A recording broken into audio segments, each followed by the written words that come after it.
Tomasz Bodoki founded Atlazo in 2011 as a platform for independent investigative journalism. With Atlazo, which means transparent in Hungarian, Bodoki planned to cover corruption, official misconduct, and other critical issues that were becoming more difficult to report on. Mainstream media is under a lot of political pressure in Hungary, and that was part of why I quit my mainstream media job and started the non-profit to become free of these pressures. That pressure comes from the government of Prime Minister Viktor Orban. Media analysts have long criticized Orban and his supporters' attempt to control the media scene, shape public opinion, and consolidate power.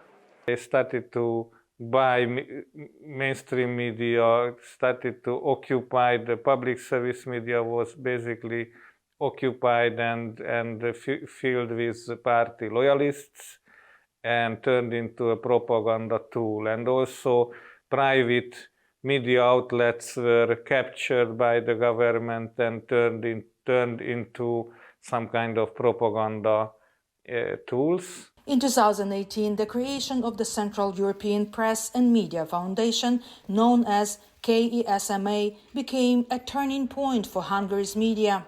It consolidated nearly 500 media outlets into a single pro-government entity. Now, only a few independent media outlets, such as Altazo, Telex, and 444, have survived.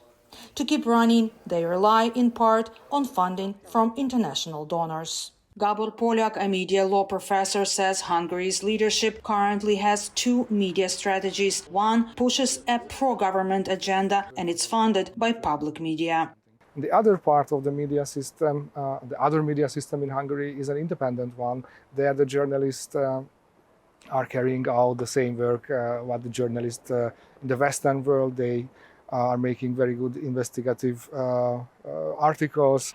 But that critical funding is now at risk from Hungary's Sovereignty Protection Office. The state body is tasked with investigating funding sources for media, individuals or civil society. Hungary says the law is needed to protect against what the government calls undue political interference.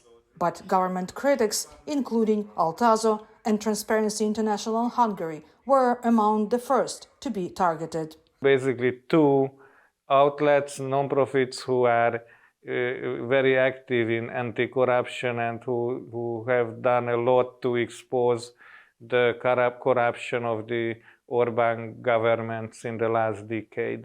Hungarian journalists have expressed alarm. This sovereignty office was something what we needed to get together, and we needed to issue a common letter, an open letter, which stated that is a threat and that is something which is unacceptable.